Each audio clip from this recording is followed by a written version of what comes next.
Alright, Shalom. Shalom. First and foremost, we'd like to give all praises, honor, and glory to Yahweh, by Hashem, Yahweh Shai, by Hashem, Kakadash. We want to say double honor to the apostles and the elders of Great Millstone who were well. Peace and blessing into the Shah that push forth the truth, the four corners of the earth.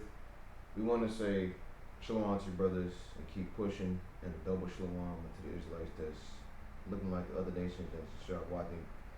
We want to say Shalom to your brothers and sisters as well. We do GMS lines of St. Louis Camp, and another in the classroom. And this week's class, I'm going to entitle it, What are the High Holy Days, their meaning, and why do we keep them? Okay, so we're just going to hop right into it, and Lord is that from whoever. Genesis chapter 2, it says, Thus the heavens and the earth were finished, and all the hosts of them.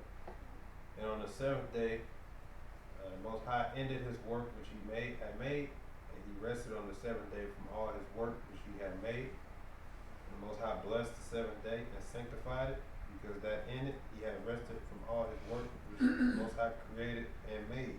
Right. So the very first high holy day is what? The Sabbath. Yeah, that was the very first high holy day.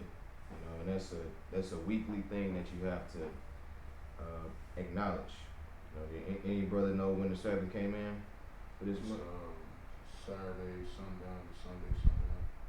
It was Sunday, sundown to Monday, sundown. Yeah, so you almost got it right. But that was the last Sabbath. You know, it was actually a double Sabbath. You know, because so that's a weekly thing that you got to do, and that's pretty much impossible in this kingdom to keep the Sabbath fully, because the Sabbath is not Friday down to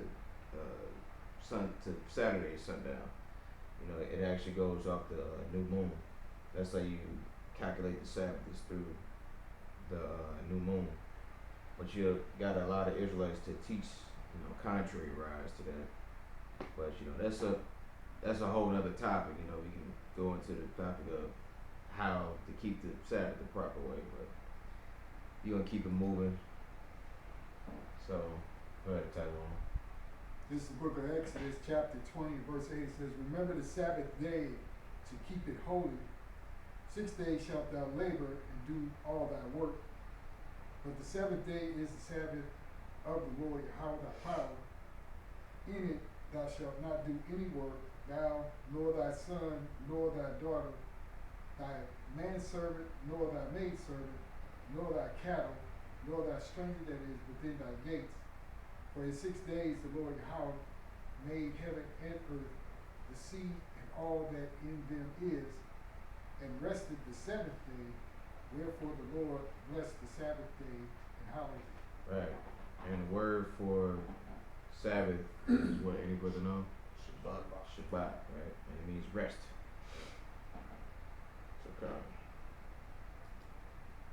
So that's the first high holy day. And well, I gave it away now. Second high holy day is what? Passover. You know. So you can go ahead and get it. Exodus 12 and 1. This is the book of Exodus 12, starting at the first verse. It says, And the Lord Yahweh spake unto Moses and Aaron in the land of Egypt, saying, This month shall be unto you the beginning of months. It shall be the first month of the year to you. Speak ye to the congregation of Israel, saying, In the 10th day of this month they shall take to them every man a lamb according to the house of their fathers, a lamb for an house. And if the house be too little for the lamb, let him and his neighbor next to his house take it according to the number of the souls. Every man according to his eating shall make your account for the lamb. Your lamb shall be without blemish, and a male of the first year. Ye shall take it out from the sheep or from the goats, and ye shall keep it until the 14th day of the same month, and the whole assembly of the congregation of Israel shall kill it in the evening. Right, so the 14th day of first month. Alright? So the new year comes in the springtime. But you know, in this society, they tell you that the new year comes in the middle of winter. You know, everything is new in the spring. You know, everything dies, goes into reset mode, hibernation, whatever, and everything comes back. You know, in the springtime, and you can. It don't necessarily have to be a lamb either. You know, you can use goat as well. You know, whatever is accessible at that time. A lot of people think it's also, you know, you just use lamb, you can use goat as well. Right. Keep going. Verse 7, and they shall take the blood and strike it on the two side posts and on the upper doorposts of the house, wherein they shall eat it. And they shall eat the flesh in the night, roast with fire and unleavened bread, and with bitter herbs they shall eat it. Right, so you know, roast with fire, unleavened bread. And a lot of our people, they don't even keep this custom, you know. And even the people that know that they're Israelites, that don't even want to eat bitter herb, you know, they want to eat romaine lettuce, you know, they say it's disgusting. Right. But the bitter herb is just supposed to remind you of the bitter captivity wherein you serve, and it's supposed to, help your body. Cause you know, you eat that horseradish, you know, horseradish is a natural antibiotic, right? And clears your sinuses and boosts your immune system. Keep going.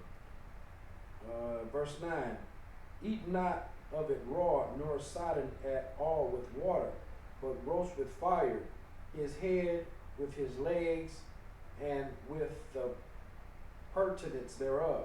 Right, just meaning you just can't gut it, you know, cause it's something quick, right? You kill it, skin it, throw it on the fire.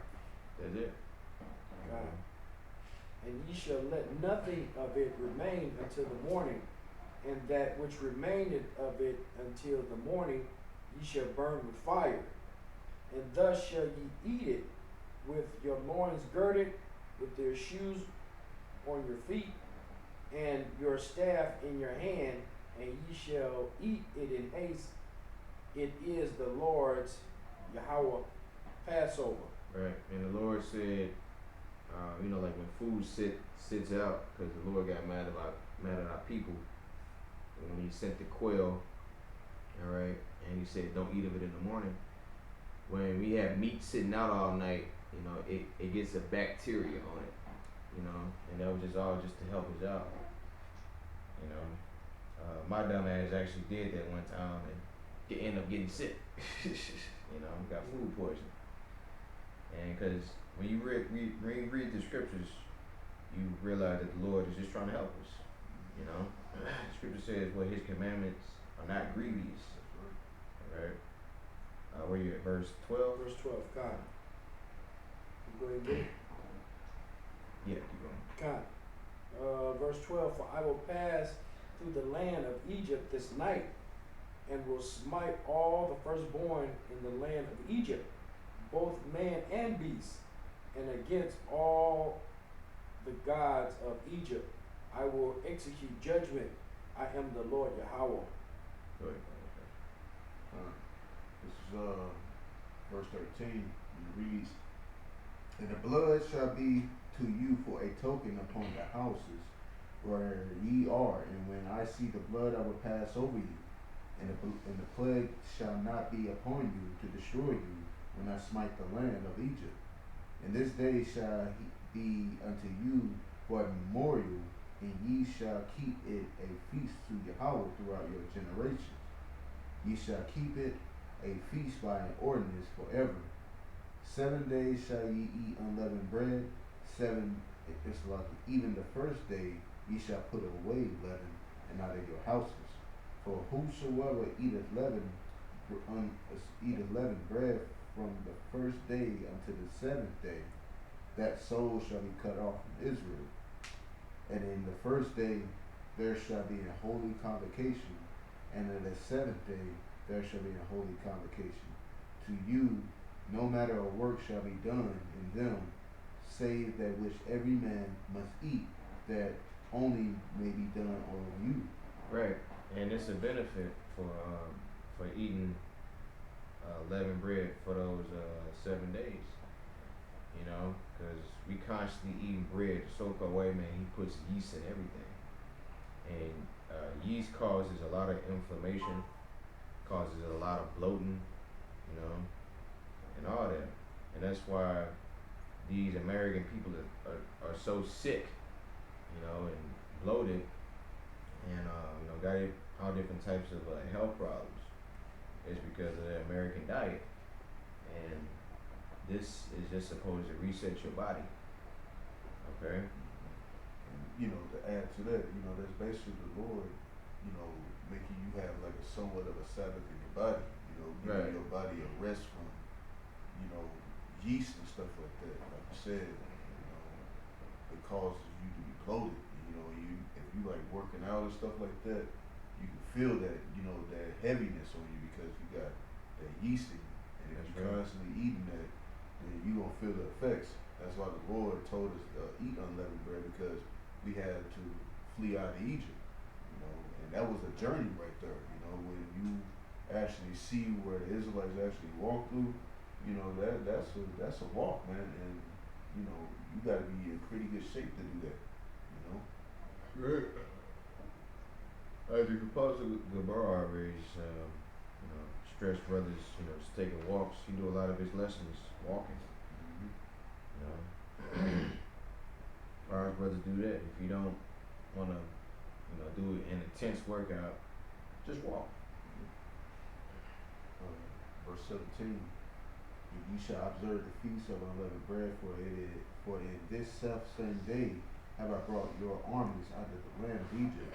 Therefore shall ye observe this day in your generations by an ordinance forever. In the first month, on the 14th day of the month at even, ye shall eat unleavened bread until the 21st day of the month at even. 7 days shall there be no leaven found in your houses, for whosoever eateth that which is leavened, even that soul shall be cut off from the congregation of Israel, whether he be a stranger or born in the land. Ye shall eat nothing leavened in all your habitations. In all your habitations shall ye eat unleavened bread. Then Moses called for all the elders of Israel and said unto them, draw out and take you a lamb according to your families, and kill the Passover. Ye shall take a bunch of hyssop and dip it in the blood that is in the basin, and strike the lintel and the 2 side posts with the blood that is in the basin. And none of you shall go out at the door of his house until the morning, for Yahweh will pass through to smite the Egyptians. And when he seeth the blood upon the lintel and on the 2 side posts, Yahweh will pass over the door, and will not suffer the destroyer to come in unto your houses to smite you. Right. And that's why the apostles always say that the Passover is not a lamb dinner. You know, this is really serious. You know, it's just for you to have something to eat and then basically just run for your life. You know, run for cover. You know, because if you didn't have that blood post, that blood on your doorpost, Yahweh Shah was gonna come in and murk you. All right. So you know, it's a real serious time. Right. Keep going. Ye shall observe this thing for an ordinance to thee and to thy sons forever. And it shall come to pass, when ye be come to the land which Yahweh will give you, according as he hath promised, that ye shall keep this service. And it shall come to pass, when your children shall say unto you, what mean ye by this service? That ye shall say, it is the sacrifice of Yahweh's Passover, who passed over the houses of the children of Israel in Egypt, when he smote the Egyptians and delivered our houses, and people bowed the head in worship. And the children of Israel went away and did as Yahweh had commanded Moses and Aaron, so did they. Right, that's it. So come, and so the Lord gave us a high holy day of him delivering us from our enemies, you know, and we supposed to acknowledge that. But you know, what is Jake doing? You know, now, 4th of July, Cinco de Mayo, which they just passed. Okay, Christmas, Thanksgiving, or really Thanksgiving. You know, the killing of the Gadites, so-called Native Americans. Okay, because all these holidays go back to well, you really can't call them holidays. Go back to number one, the slaughter of our people, or number two, just straight up idol worship. Okay, so I got something. So this is the book of Joshua, chapter 14. It's like in chapter 24 and verse 14. It says, "Now therefore fear the Lord and serve him in sincerity and in truth, and put away the gods which your fathers served on the other side of the flood and in Egypt, and serve ye the Lord. And if it seem evil unto you to serve the Lord, choose you this day whom ye will serve, whether the gods which your fathers served that were on the other side of the flood, or the gods of the Amorites, in whose land ye dwell. But as for me and my house, we will serve the Lord." All right, and that's the spirit that each and every single last one of your brothers should be in. You know, for being in this captivity, you know, on a day-to-day basis. You talking to people, they coming with this Christian rhetoric and all that. Maybe you say something, maybe you don't. The scriptures talk about how Lot was vexed with the filthy conversation of the wicked. You know, and see how people just worship any and everything under the sun. All right, verse 16. "And the people answered and said, Yahweh forbid that we should forsake the Lord to serve other gods. For the Lord is our power. He it is that brought us up and our fathers out of the land of Egypt from the house of bondage, and which did those great signs in our sight, and preserved us in all the way wherein we went, and among all the people through whom we passed. And the Lord drave out from before us all the people, even the Amorites, which dwelt in the land. Therefore will we also serve the Lord, for he is our power." Right? "But if ye forsake the Lord and serve strange gods, then he will turn and do you hurt and consume you. After that he hath done you good. And the people said unto Joshua, Nay, but we will serve the Lord," in which we know that how people did do it. Because if they did, we wouldn't be here right now. Okay? But it was always prophecy from the beginning. Because the Lord said he declared the end from the beginning. And, you know, our captivity and our pain and suffering is just a learning curve for us to appreciate righteousness when it comes. You know? And I actually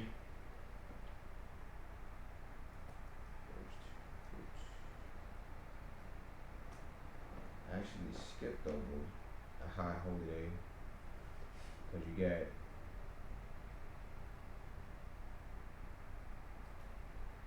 got first fruits.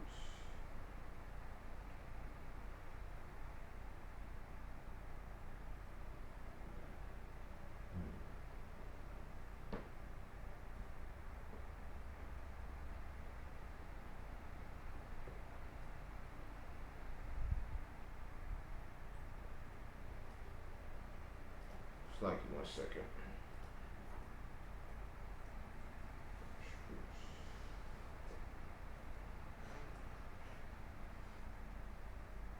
Pages 23 and 9.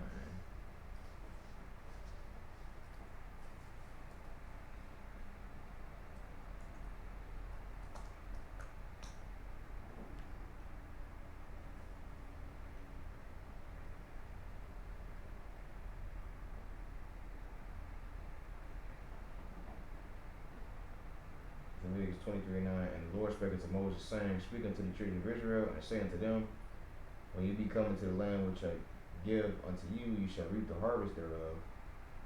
Then you shall bring a sheaf of the first fruits of your harvest unto the priest," which is basically in the springtime when everything starts growing back again. Ye shall, it's like, and he shall wave the sheep before the Lord to be accepted for you on the morrow after the Sabbath. The priest shall wave it, and ye shall offer that day when ye wave the sheaf, and he lamb without blemish of your first year for a burnt offering unto the Lord. And the meat offering thereof shall be 2/10 deals of fine flour mingled with oil, an offering made by fire unto the Lord for a sweet savor and drink offering. Therefore it shall be of wine, the fourth part of a hin. And ye shall eat neither bread, no parched corn, no green ears, until the selfsame day that ye have brought an offering to the Lord. It shall be a statute forever throughout your generations. Alright, so you got first fruits also, which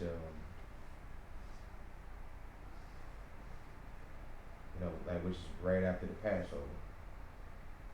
So yeah, that is a high holy day that you gotta keep too.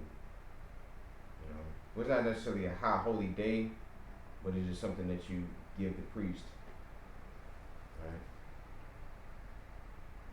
Alright. So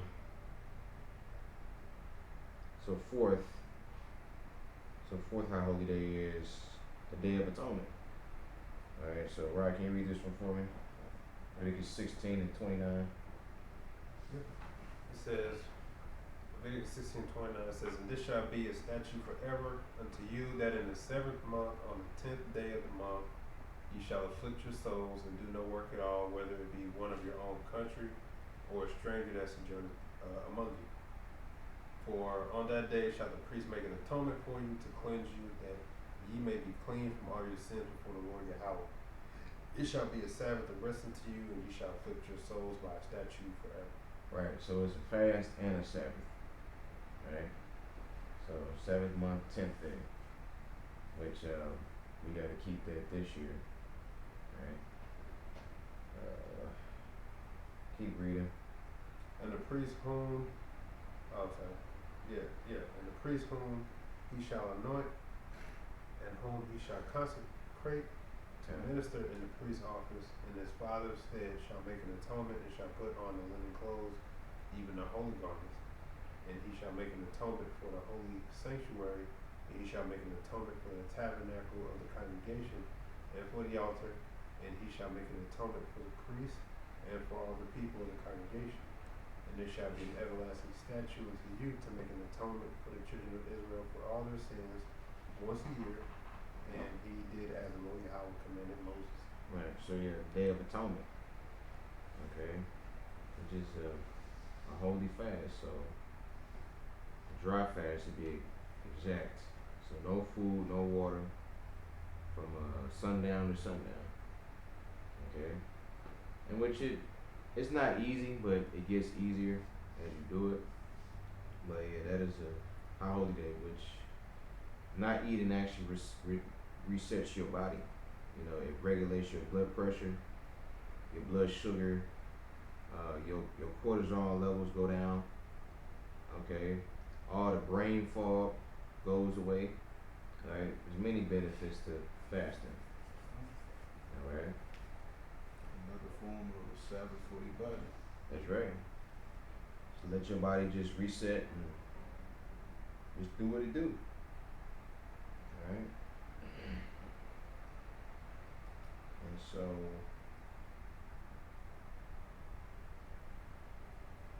we're gonna get into that was the fourth. So the 5th high holy day, which does anybody know? Purim. That's right. And anybody know what that means?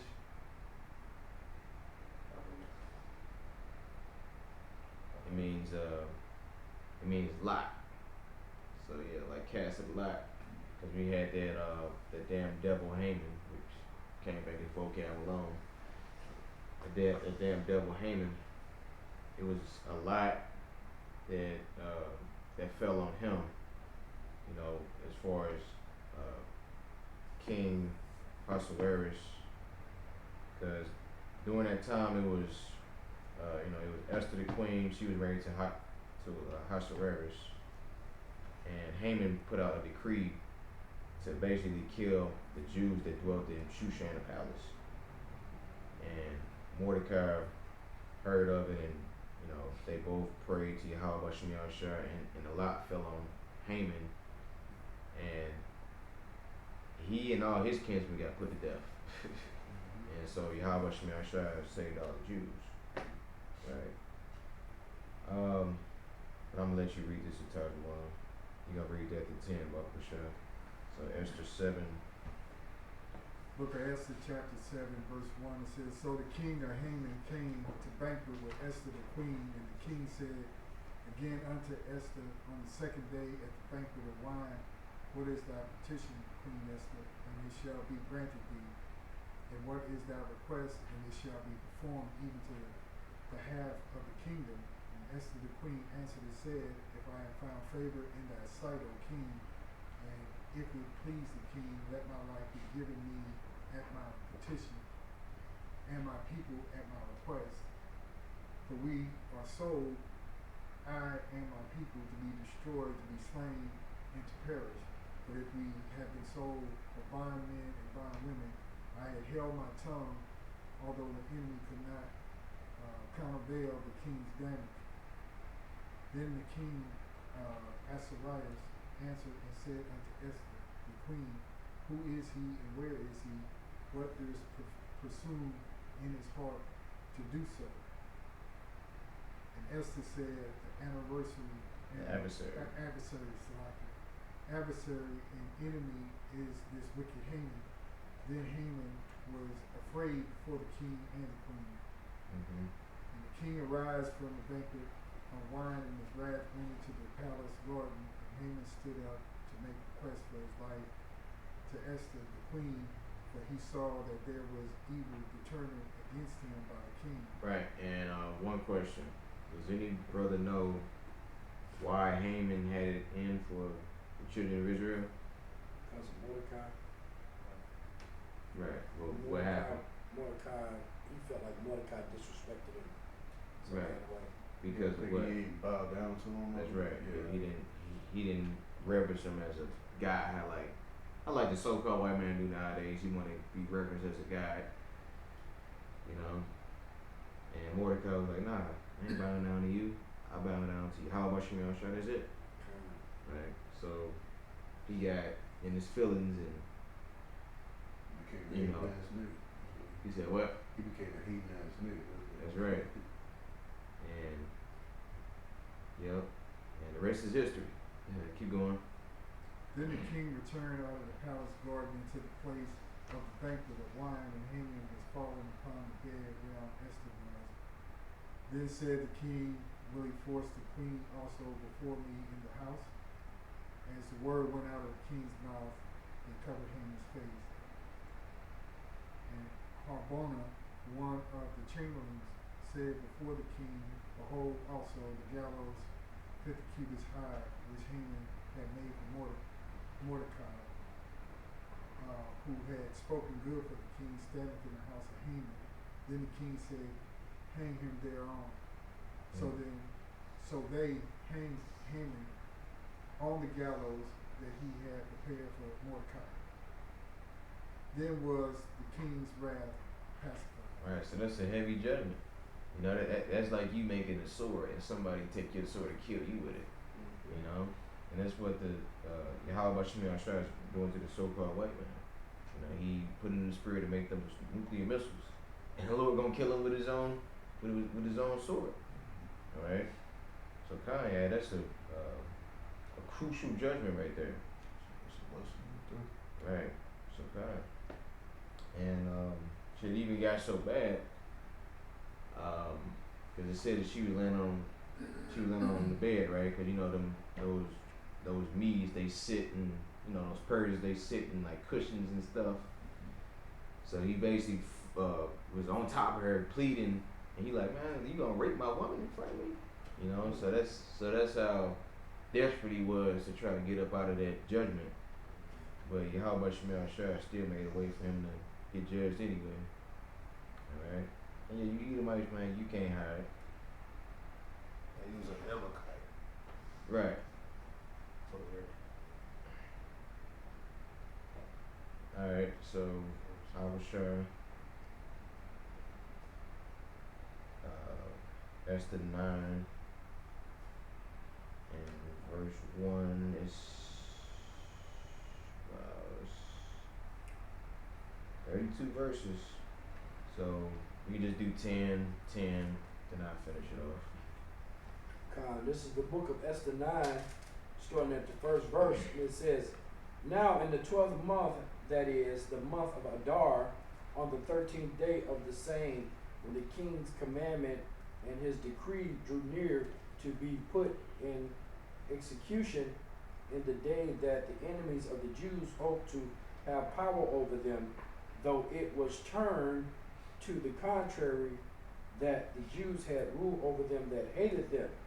The Jews gathered themselves together in their cities throughout all the provinces of the kings Xerxes to lay hands on such as sought their hurt.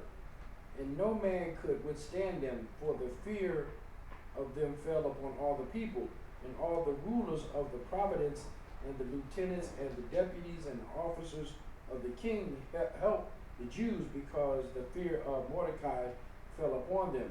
Yeah. For, Keep going. for Mordecai was great in the king's house, and his fame went out throughout all the provinces, for this man Mordecai waxed greater and greater. Thus the Jews smote all their enemies with strokes of the sword, and slaughter, and destruction, and did what they would unto the house that hated them. And in Shushan, the palace of the Jews, slew and destroyed 500 men. And Parshandatha, the Parshandatha, and Dolphin, and Espatha,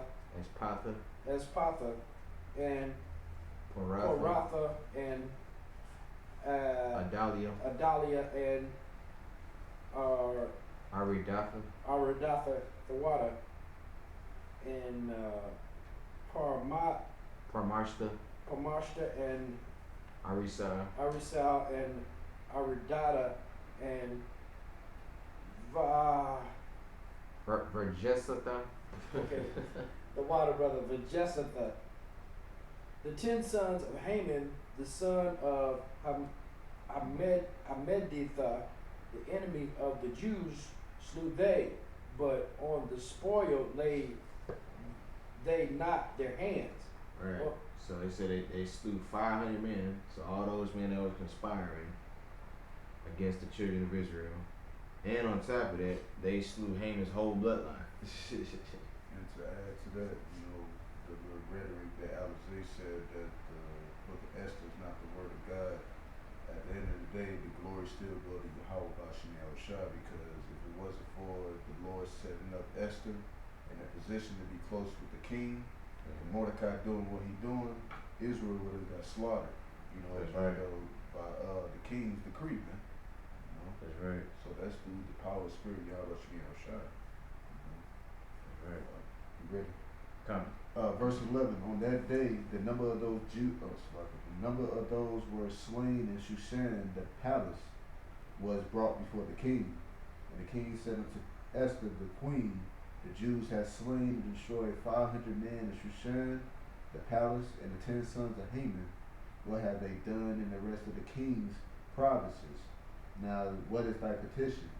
And it shall be granted thee, or what is thy request? Further, and it shall be done. And Esther then said Esther, if it please the king, let it be granted to the Jews which are in Shushan to do tomorrow also according unto the day's decree, and let Haman's 10 sons be hanged upon the gallows.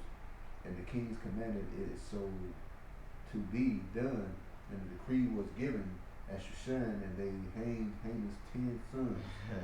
And getting hanged, or hung, I should say, hanged, whatever, right?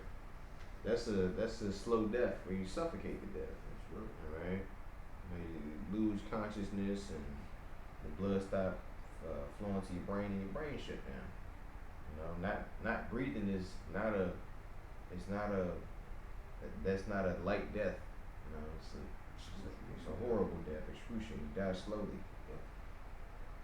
Okay. Verse 15. God. And it says, for the Jews that were in Shushan gathered themselves together on the 14th day of the month Adar, and slew 300 men in Shushan. But on the prey they laid not their hand. But the other Jews that were in the king's provinces gathered themselves together and stood for their lives, and rest for their enemies, and slew of their foes 75,000, and they laid not their hands on the prey. And on the 13th day of the month Adar, and on the 14th day of the same rested they, and made it a day of feasting and gladness. Right, so that's a lot of slaughtering. So you got 500 men plus Haman's 10 sons, so that's 510. Then you got 75 men. That's 585. And what else? Yeah, then plus another 300 men. So that's what? So that's 885 men right there. There's almost 1,000 men that got slain. So 75,000. Said what now? 75,000. Stood up Verse opposed. 16. Con. Stood up opposed 75,000. Con. So that's even worse. 75,000. Count the water. Keep going. Verse 17. And on the 13th day of the month, after of the month Adar, and on the 14th day of the same, rested they, and made it a day of feasting and gladness. But the Jews that were at Shushan assembled together on the 13th day thereof, and on the 14th thereof, and on the 15th day of the same, they rested and made a day of feasting and gladness. Therefore the Jews of the villages that dwelt in the unwalled towns made the 14th day of the month Adar a day of gladness and feasting, and a good day, and of sending portions one to another. Right. One more verse. And Mordecai wrote these things and sent unto all the Jews that were in all the provinces of the king Ahasuerus, both nigh and far. Right. So that's what? So that was over 80,000 men that they slew. That's a lot. Verse 21. Says to establish this among them, that they should keep the 14th day of the month Adar, and the 15th day of the same yearly, as the days therein the Jews rested from their enemies, and the month which was turned into them from sorrow to joy, and from mourning to a good day, that they should make them days of feasting and joy, and sending portions one to another, and gifts to the poor. And the Jews undertook to do as they had begun, and as Mordecai had written unto them, because Haman the son of Hammedatha the Agagite, the enemy of all the Jews, had devised against the Jews to destroy them, and had cast Pur, that is the lot, to consume them and to destroy them. But when Esther came before the king, he commanded the letters that this wicked device that he should devise against the Jews should return upon his own head, and that he and his sons should be hanged on a gallows. Wherefore they called these days Purim, after the name of Pur. Therefore, for all the words of this letter, and of that which they had seen concerning this matter, and which had come unto them, the Jews ordained and took upon them, and upon their seed, and upon all such as join themselves unto them, so as it should not fail, that they would keep these 2 days according to their writing, and according to their appointed time every year, and that the days should be remembered and kept throughout every generation, every family, every province, every city, and that these days of Purim should not fail among the Jews, whether mortal, or they perish from their seed. Then Esther the queen, the daughter of Abihail, and Mordecai the Jew, wrote with all authority to confirm this second letter of Purim. And he sent the letters unto all the Jews to the 127 provinces of the kingdom of Ahasuerus with words of peace, to confess these days of Purim in their times appointed, according as Mordecai the Jew Esther the queen and join him. Right. So, yeah, that you brothers get the point. You know, Purim, right? So it was a decree. It's put out the 12th month, 14th. Really, it's really from the 13th, 14th, and the 15th. You know, those 3 days that the Lord slaughtered all our enemies. All right.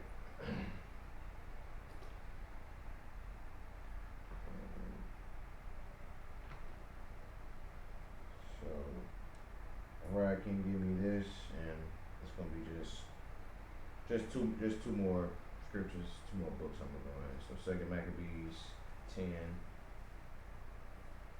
and 1. Right, and this is basically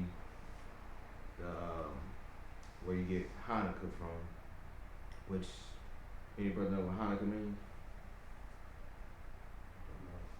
You don't know? And, I don't know. Chanukah, so it means dedication. Feast of Day. Yeah, feast of dedication. Chanukah. Right, you actually got a brother from the Bay Area named Chanukah. You know, it means to dedicate. And which, you know, that's in our law, feast of dedication too, but you know, when our temple was rebuilt, you know, and saved from Antiochus Epiphanes, you know, the Lord smote his ass with a sickness because he was actually coming to destroy the temple. Right? Go ahead, brother. Second Maccabees 10, it says, Now Maccabees and his company, the Lord guiding them, recovered the temple and the city. But the altars which the heathen had built in the open street, and also chapels they pulled down. And having cleansed the temple, they made another altar, and striking stones, they took fire out of them, and offered a sacrifice after 2 years, and set forth incense and lights and shewbread. When that was done, they fell flat down and besought the Lord that they might come no more into such troubles. But if they sin any more against him, that he himself will chasten them with mercy, and that they might not be delivered unto the blasphemous and barbarous nations. Now upon the same day that the strangers profaned the temple, on the very same day it was cleansed again, even the 25th day of the same month, which is Caslu. And they kept 8 days with gladness as in the Feast of the Tabernacles, remembering that not long before they had held the Feast of Tabernacles, when they wandered in the mountains and dens like beasts. Therefore they bare branches and fair bowls and songs also, and sang psalms unto him that had given them good success in cleansing his place. They ordained also by a common statute and decreed that every year those days should be kept of the whole nation. It's like kept of the whole nation of the Jews. This was the end of Antiochus called Epiphanes.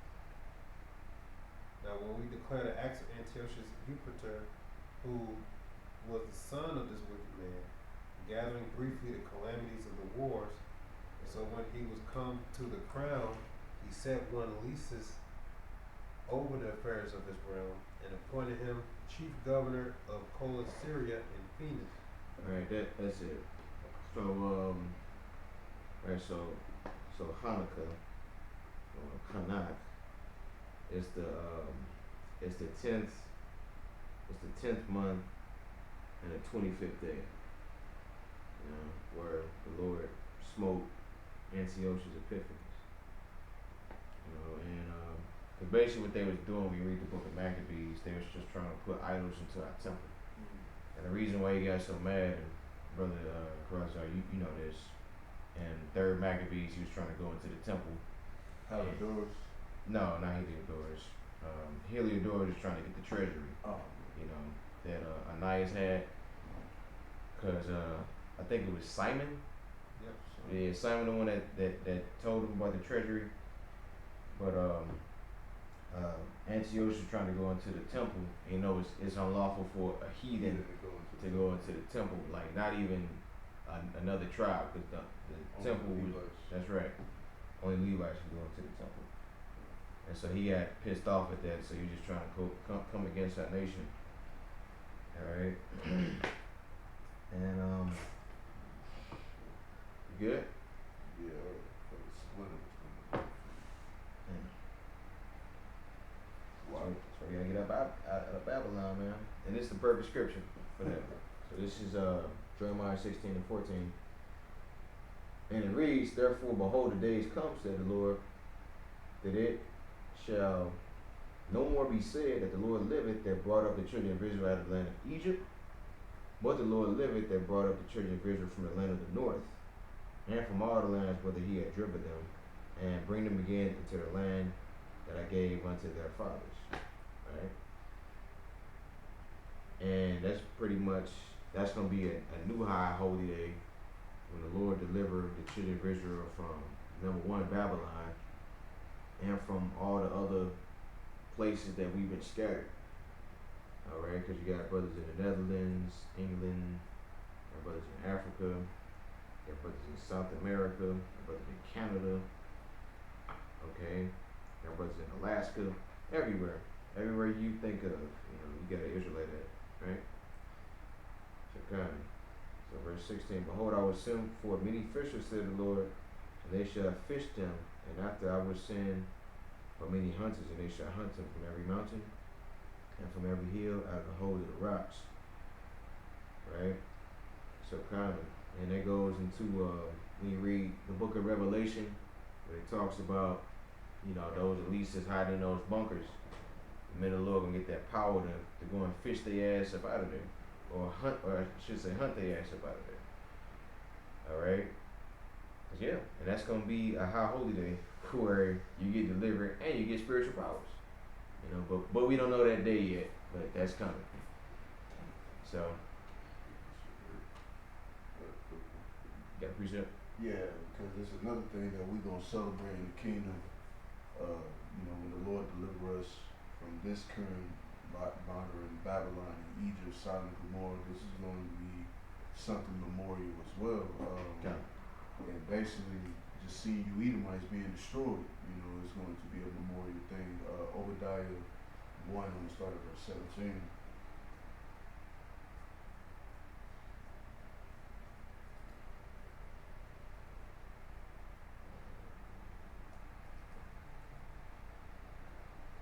I think it's Obadiah. Abadiah.